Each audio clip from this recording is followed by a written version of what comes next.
Welcome to another episode of the Live Happy, Healthy, and Inspired podcast. The podcast all about learning how to live a happy, healthy, and inspired life. I'm your host, Brad, a once upon a time overweight, lethargic, low self-esteem couch potato that turned it all around. My mission now is to empower you, the listener, with the strategies, tips, and advice for what it takes so that you too can live happy, healthy, and inspired. What if the secret to transforming your life isn't just about the weight you lose, but the mindset you gain? In this powerful episode of Live Happy, Healthy, and Inspired, we're joined by Michell Llovet, who shares her incredible story of losing 90 pounds, overcoming limiting beliefs, and embracing a fulfilling, joyful lifestyle. If you're one that feels stuck in the cycle of yo-yo dieting, struggling with self-doubt, or feeling like lasting change is out of reach, Michelle's journey will inspire you to believe that transformation is not only possible, but achievable for you as well. Here's what you'll learn in this episode. The mindset shift that finally broke Michelle free from years of health struggles, the daily habits and tools she used to stay consistent and motivated, and how redefining success helped her live a truly inspired and happy life. Make sure to listen all the way to the end, where Michelle shares her most important piece of advice for anyone ready to start their own transformational journey. Good afternoon, or good morning, or good evening. I always like to say that, everyone, just depending on where in the world you are. And I'm so excited for this amazing podcast episode today because we've got an incredible transformation story with Michelle coming to us from Florida, USA. So, Michelle, welcome to the podcast. Hi, Brad. Thank you for having me. Yeah, Hello, everyone. yeah, we were just chatting. This is your first podcast too, so I'm excited to have you here. But you've got an incredible transformation story. I know we came across each other through some Facebook mechanism, one way or another. But Michelle, take us back. I mentioned in the opening segment here about your weight loss journey, not a little bit, but take us back to the very beginning. How many years ago was it? How many pounds overweight were you? What was your life like at the time? What was your state of mind like at the time? And then we'll slowly go through your journey to where you are today. But take us back to the beginning. Yeah. All right. So it was about 3 years ago, and we just finished COVID, so there's some extra COVID weight, and I'd always kind of played around with 10 to 15 pounds, but it suddenly became more, and then I had a health an injury that was causing my arm to not work as well. Like my C3, C4, and C5 was being compromised, and my spinal cavity narrowed. So the first neurologist just, wanted to cut me open, and I was like, I can't do that. So then the second, I got another opinion, but after about 6 months, those 6 months, I got really depressed and sad with the situation, which didn't help with my weight gain. I gained some more weight. Okay. And then I found the new doctor, and I got a little bit of hope. He said, with physical therapy, and maybe if you go back to yoga, you might be able to get yourself, strengthening again. He goes, I can't reverse the damage that's already there with your spinal stenosis, but we can prevent it from getting worse. So it was very much motivated, instead of about just looking good, about feeling good. I needed to feel better. I never had felt that much pain in my life. I never experienced just such a wall that I ran into. And I have a degree in PE and health, and I couldn't lose weight. I taught children for years.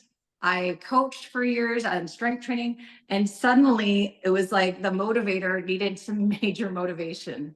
And I started yoga.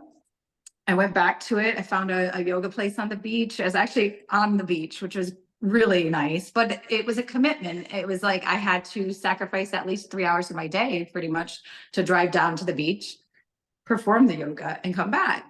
And for someone who at the time, I was a very busy person, like we all are, we're just so busy we can't take care of ourselves. And I told my family, I said, I'm gonna have to start doing this twice a week. They're like, well, why don't you go to the yoga right here? I'm like, I don't know, something's calling me, this natural connection. And just getting outside and starting to de-stress and putting my body in a better state of mind, in a better state. Yeah, let me jump in real quick, Michelle. How did you find the time then? Because I know that's always a common issue with people. Well, how do you find the time to do this? So how did you make that happen? I realized I looked at my day and I tried to find the day that had the less things planned. And then I took a few things out of it and I gave them to my family. I said, you're going to do the dishes. I'm not making dinner on this night, which is really hard for the alpha female to let go. So we do have the time. We just don't know how to create the time that suits our needs as well. We're always suiting everyone else's needs. So in creating that time, I started getting out there. I met this amazing yoga instructor, and I really fell back in love with having that energy, that time to just kind of focus on myself, focus on my thoughts, and start stacking in my mind what I needed to work on to keep being strong enough to keep losing weight, because it's a daily choice over and over and over again to keep choosing your health. And then right after I got that going, I said, all right, let's get back onto nutritional plan. Like, you hear macros, calorie deficit, you hear all the things, there's something everywhere. I'm also was in the middle of perimenopause, which is super fun. And there's just so much out there. So I, started finding little things. And then I have seen a friend losing weight and I was like, man, how is she doing this? Like, this isn't her wheelhouse. This is what she does. And I'm watching and she had started a program called Optavia. And it's a weight loss program. And I did use that the first 3 months. It's a guided weight loss. It's medically approved. It's eating like 5 of their fuelings a day. And then you learn how to make lean and green meals. And then you learn how to make 2 lean and green meals. And then you use only 4 and then 3, and you wean yourself off. So I did the first 3 months very, very, as it said, and started to really get some new ideas of foods. Like, you think that you're eating well, but you're not, so I started to realize, okay, I need to make my foods leaner and greener. I need to throw as many veggies in there as I can. And, even at breakfast, people are like, you have veggies at breakfast? I'm like, yeah, I throw them in my eggs now. I put a bed of lettuce on my plate and then put my eggs on top of it. And then I eat the lettuce. You don't even notice it's there. It doesn't have to be a salad. And it doesn't always have to be super fancy. I was very minimalistic in the beginning. And then after that, I just said, okay, I like what I'm doing here. I like that I'm focusing on me. I want to take an hour every morning. And I saw like the hour of power a lot of people were doing. It wasn't so much fitness or, exercise or food related. It was just giving yourself an hour before everyone else in your family wakes up. And I started doing that, but it was only a half hour. I could get a half hour in and I wouldn't pick up and work on any work projects. I just worked on me. And I said, I'm going to only work for myself for the first hour of my day for the rest of my life. And then that started turning into 2 hours and then 3 hours. How did you that's why I always tell people, you got to prioritize yourself. So how were you able to prioritize yourself there? That's a big thing that a lot of folks struggle with. Yeah, that meeting with my family helped because they reinforced when I wasn't doing it. Because you start to go back to your old habits, easy. Yeah. Very easy. But when you start telling the circle around you, and especially the circle that loves you the most, they're going to remind you in a healthy way. And you got to tell them that too, because I'm a very defensive person. I was like, hey, could you guys just make sure you let me know that you're doing so good, Mom, maybe you don't want to have that, instead of, oh, you shouldn't be eating that. Aren't you on a diet? And I was like, even just the words for them to learn how to say it in a supportive way, and they don't get it either. Both of my kids are very, very thin, naturally. And my husband, for the most part, has been, kept his weight in a really good, manageable setting too. So, he just started to get understanding gaining weight, but my whole life, it's been an up and down thing in athletic sports. And, I've never been this tiny thing. I've always been a strong, or when I got to my worst point, very heavy and thick, as some people would say. That it was a change. So having my family supporting me as well was great. And then I read I wasn't a book. I read an article about habit stacking. And that was just that made so much sense to me. So it was saying, taking good habits that you already have and stack another good habit on top of that. So when you just make it, let's say it's hygiene. You brush your teeth every day, right? That's a good habit. What can I do right after brushing my teeth that's going to be a good habit that enforces my health? Oh, after I brush my teeth, I'm going to go downstairs. Instead of making coffee, I'm going to open up my refrigerator and start making my meal plan for the day. start packing my lunchbox. So that's right after brushing my teeth. And you put the two together and you keep doing things like that throughout your day. You know, I already have a habit that's instilled and it's good and it's daily. You know, stack something on top of it that's also good. Because you can do it the opposite way and you can keep going down or you can keep going up. That's You huge. know, You can build it's huge. It's huge. And you know, really, those little things helped me a lot. And it's just tiny, tiny habits. Then that hour that I was doing in the morning, I was like, okay, I'm done. Like I was doing Noom to try to like really see some of my shortcomings, do that 20-minute, you know, little Noom in your brain thing.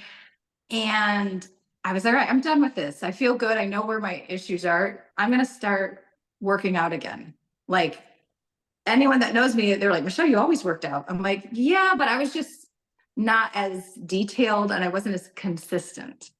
And that is like the name of the game, consistent, like consistent with your food habits, consistent with your workout habits, consistent with your relaxation, consistent. Like if you keep doing these things consistently, you're going to see a consistent change in you, around you. Yeah, so that's another huge thing, consistency. That's another thing that a lot of folks struggle with. They'll, you know, a day or a week or a month or 3 months or something. Yeah. So what's been your secret behind your success with staying consistent then? I made them non-negotiables. I made exercise, food prepping, like it's toothpaste, like it's brushing my teeth. Like those, that's what I do. Like it's not oh, I choose to do it this week. No, I'm gonna, and I don't always have to make it like a hard thing. Like there's some weeks that it's a lot of fun and I get 3 or 4 new recipes and I enjoy and I record it. And then there's some weeks I get a rotisserie chicken and I get a couple bags of cauliflower rice. Yep. I cook it up and I scoop it and I put different flavors on top. So each day it tastes different, but it's the same food Monday through Friday. And then some weeks it is that boring and bland. But, you know, a lot of the weeks it is, I've had a lot of fun creating new recipes, finding new recipes, and also like sharing that. Like after I lost the first, I'd say 60 pounds, I realized I enjoy this. I enjoy this whole world. This is like what my degree had been in. And I kind of strayed away to go higher in administration levels in the school setting. And in doing that, I stray away from like my true purpose. Like I'm a good motivator with the health and wellness and fitness. I'm a good coach. So I looked into the program that I got coached in and I got certified to coach. So I started helping people on that plan as well. And when you're helping someone, it helps you stay a lot more accountable. You know, when they're watching you for inspiration, you got to stick to it. You know, now that's part of my livelihood. And then I went and got my yoga certification too. So that kept me constantly making sure I was still doing my yoga, because the yoga, I noticed it wasn't so much the physical gains I was making in yoga, even though that is nice. Trust me on that. When you're getting great, your physique really changes a lot. But it was the mental clarity I was getting. It was the strengthening. It was the fortifying of my soul, you know, because in this whole time frame, I also had a lot of things happen. I lost my sister suddenly. And that was another reason why when I had the pain in my neck, I didn't want to go towards pain pills and all that, because my sister was an addict and I didn't want to take any type of hardcore pain things. They gave me one medicine and it already made me inflamed a little bit. So losing Susie, I could have fallen backwards very easily. And I didn't. It also fortified what I was going through at the time. I had decided when I first started losing weight, I was like, I'm going to take alcohol out and only have it like on the weekends and limit it, you know, and that was fine. But then I started realizing, I was like, some days I would say, oh, I'm not going to have that protein snack, so I can have a third drink, you know, and I mean, and I was like, man, you're sacrificing food for alcohol. That's not good. Yeah. So then I decided 2 years in also, and after I lost my sister, I said, you know, maybe I'm just going to completely quit. And I completely quit. You know, I had a couple moments with alcohol that I was like, you know, you've done better in your life and you're better than this. And now I've got an 18 and 20-year-old. So I wanted to show them too, like, you don't always have to go down this path, you know, and my husband doesn't drink. So I took that out. That helped even more so. Like my body was like, thank you. Like I felt so much more energy after that. It helped me process better. It helped me even in yoga. I just felt a lot more at peace. And when you're going into the yoga, like the 8 limbs of yoga, one of them is, you shouldn't be putting toxic, you shouldn't be around toxic people or toxic things. You shouldn't gossip. And I'm here thinking, why am I drinking a toxin? So letting that go also helped. And it was hard. It was hard during that time, especially losing my sister and not going to some of those comfort foods that you kind of go to when you're stressed out, or, you think that's going to make you feel a little better. And I just said, no, let's keep choosing my health, because now I have even more of a responsibility. Like, I got to live on and be a lot more vital. Like, my vitality has to be even more increased so I can live for my sister and keep things alive that I know she would have enjoyed. Yeah. So I want to ask you about your sister, but before I do that, I kind of want a summary just for everybody listening, because you said some really key points that are critical to anyone on this transformational journey, on this health journey. You said it a couple times, but one, you kept choosing your health. You made daily choices to choose your health. And I think for anybody listening, that's huge. You've got to make those daily, simple decisions, choices to always be choosing your health. And then you mentioned about you just stayed consistent. You kept showing up and you kept doing it no matter what. And that is a big part of this journey too. Let me ask you, so with regards to your sister, because anyone that's been on this journey, at some point we hit hiccups in life. So obviously losing your sister was one of them.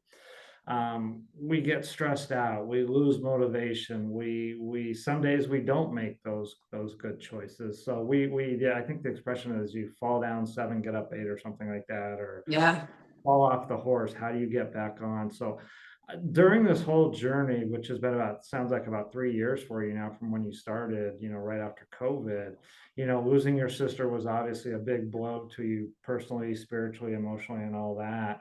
What keeps you going when the going gets down, or what keeps you, self-doubt? Did self-doubt ever creep in? Did you ever want to quit or give up? What kept you going through all of those kinds of, I call them mental mind, I won't say the word, but when your mind starts messing with you, like, hey, quit, give up, or, you can't, you're not good, you're not worthy, all of that stuff. And then especially obviously losing your sister. So what kept you going through all that, and what keeps you, still making I think one of the things was I made a promise to my family that I was gonna figure it out, and that means a lot to me. Like, and both, like, my children, like, Mom, you're not overweight. You look beautiful. Like, they just love you as you are. Yeah. But once I started losing the weight and they saw, like, my favorite new body part, which was my smile again, like, when they saw that, they said, Mom, now we see why you wanted to lose the weight. And you feel confident. And that feeling of confidence, when you finally own it and you're proud of it and you're putting those before and after pictures and you're like, look what I did. Pride, confidence, resilience. And then the other thing, because there are days that, I eat, chocolate chips and things like that, but there are days that you have to give yourself grace. And I had never understood that term for years. I give everyone else grace, but myself, no. I'm going to, you would get hard on yourself. And I said, no, you're not going to get hard on yourself. You're going to say, you know what, that was a moment. Forgive yourself, let it go, and be at peace with it. Like, let it go. It happened. You ate, and I'm trying to think of the worst thing you could eat now. Well, the worst thing we could eat back in the day was the Monte Cristo sandwich from Bennigan's. I don't know if you remember that thing. It was deep fried, double dipped in raspberry stuff. But I'm not eating anything like that, But when I did either take a day off or a couple of days off, or I gave myself grace and I said, okay, maybe you're not feeling up to a hardcore workout, or just lifting weights, go for a walk. Maybe that's what you needed today.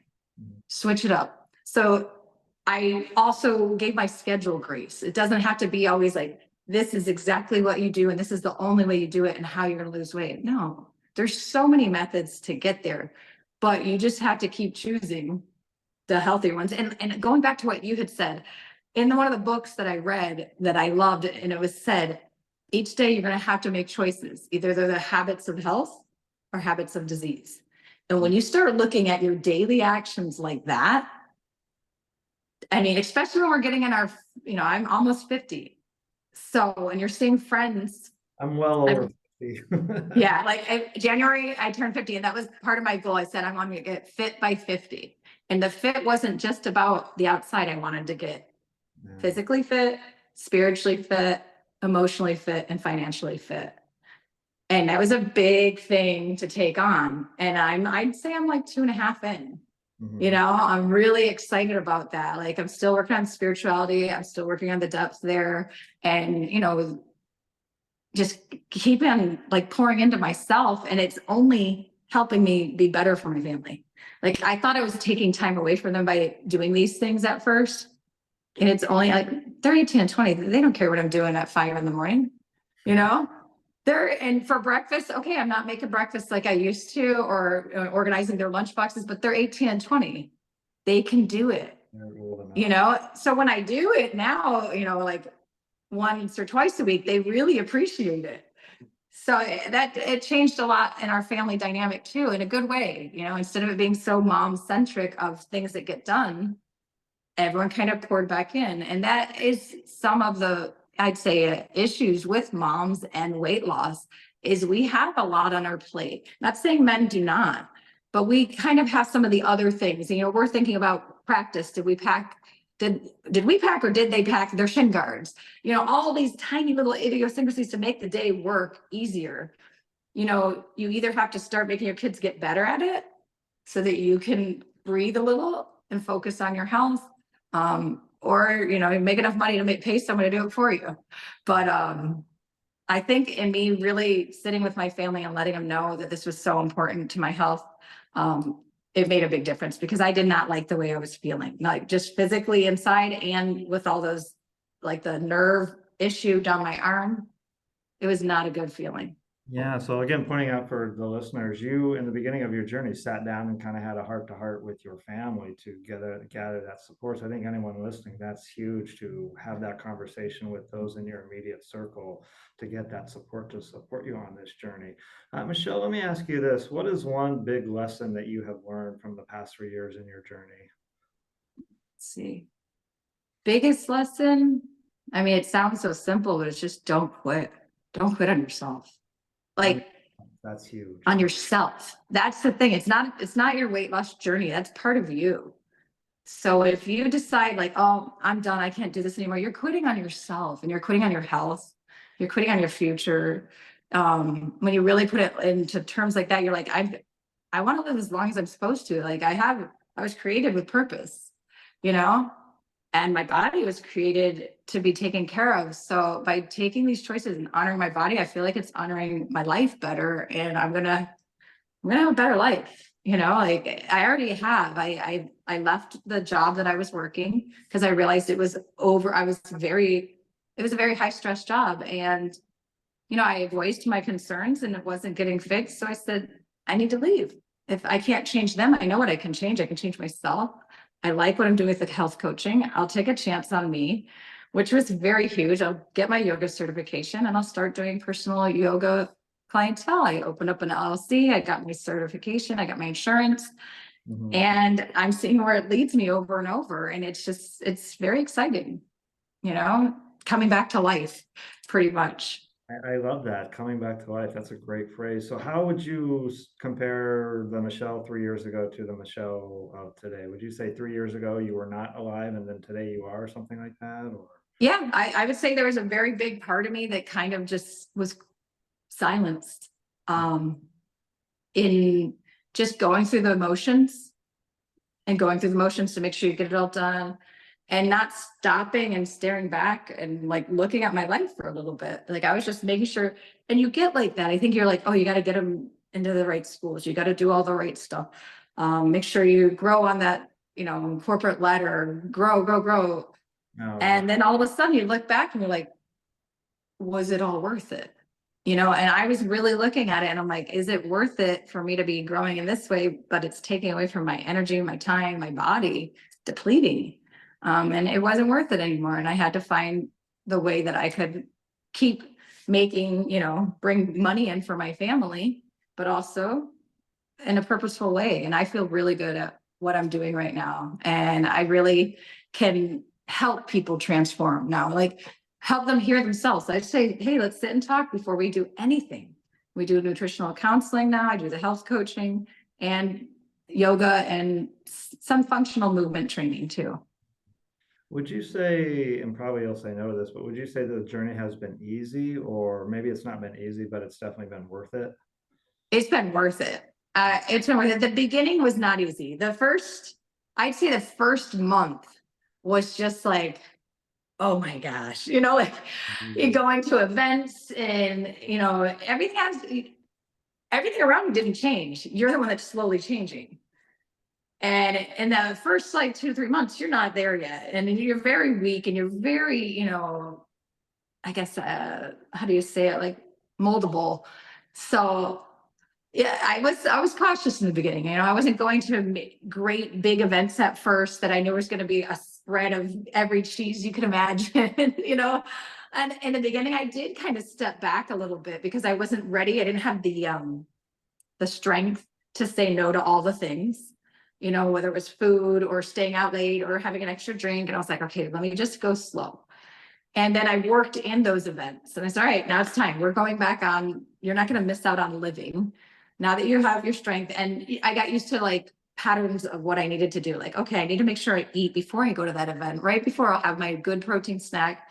So I'm not tempted right when I walk in, So I know that, oh, you're eating at 7 and you already know what they're having here at the thing. And you're just going to not have the extra amount of rice. You're going to have all of those beautiful veggies.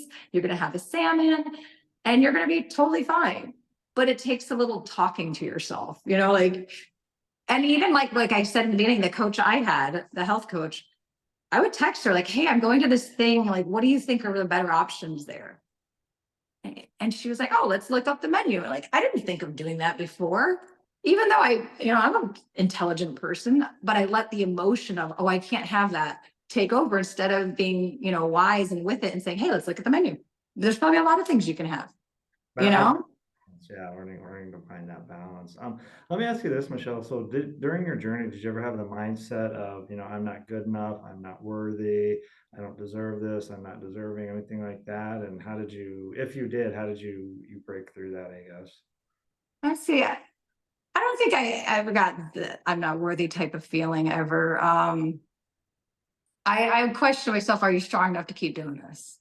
Like, I did say, because I pride myself on being a very strong person, and a committed person, but I was like, can you keep doing this over and over? Yeah, because that's a big part of it. A lot of people don't understand this journey is not for a day, a week, a month, or a year. It's for the rest of it. Yeah.